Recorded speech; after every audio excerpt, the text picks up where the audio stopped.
4 5 6 7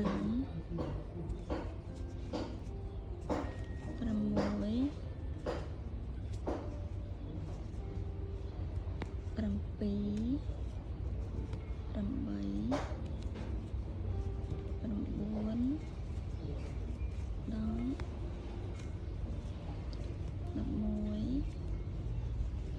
10 11 12 13 14 15 16 17 18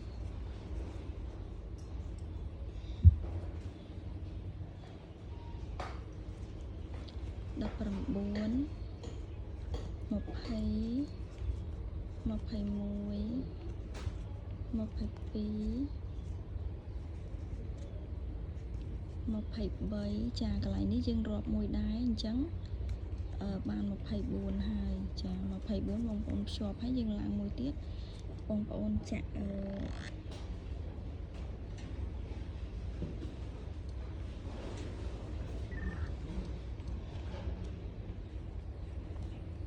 ចាក់ពីជុំទីលំហប់ជួរបងប្អូន1 2 3 4 5 6 7 8ចាអញ្ចឹងជួរនេះជួរទី9ចាជួរទី9ដល់ជួរទី11បងប្អូនចាក់ x ធម្មតាចំនួន24ចូលក្នុងចន្លោះហ្នឹងមក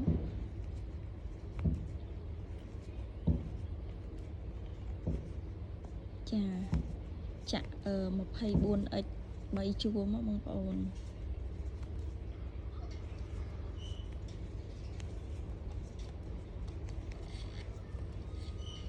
ចឹងខ្ញុំអត់រាប់លំអិតទៀតទេព្រោះដោយសារតែមុនហ្នឹងមិញខ្ញុំរាប់លំអិតជូនបងប្អូនរួចហើយចា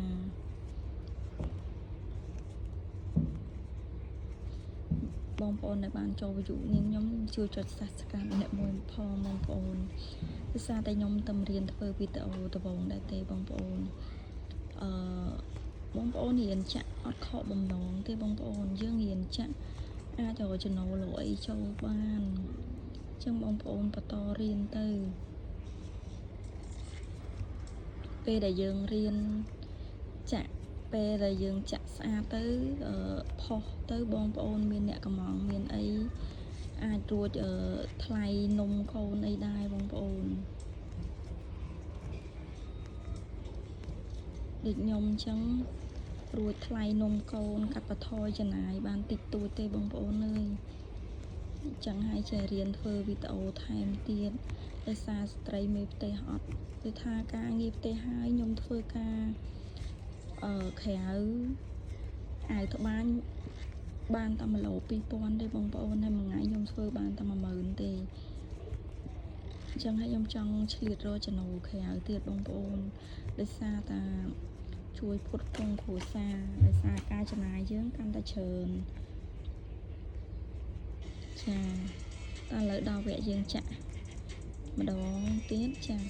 បន្ទាប់មកយើងបានដល់ជុំទី11ហើយដល់ពេលជុំទី12ជុំទី12បងប្អូនចាក់ចំនួន7បងប្អូនចា2 3 4 5 6 7ចាចន្លោះទី8បងប្អូនរុំបោះសិនចាចោល1 2 3 4 ចាយើងរុំ4ដងនៅក្នុងប្រឡោះតែមួយហ្នឹងបងប្អូនចាហើយយើងចាក់ធម្មតាចំនួន x ធម្មតាចំនួន8មកចា1 2 3 4 5 6 7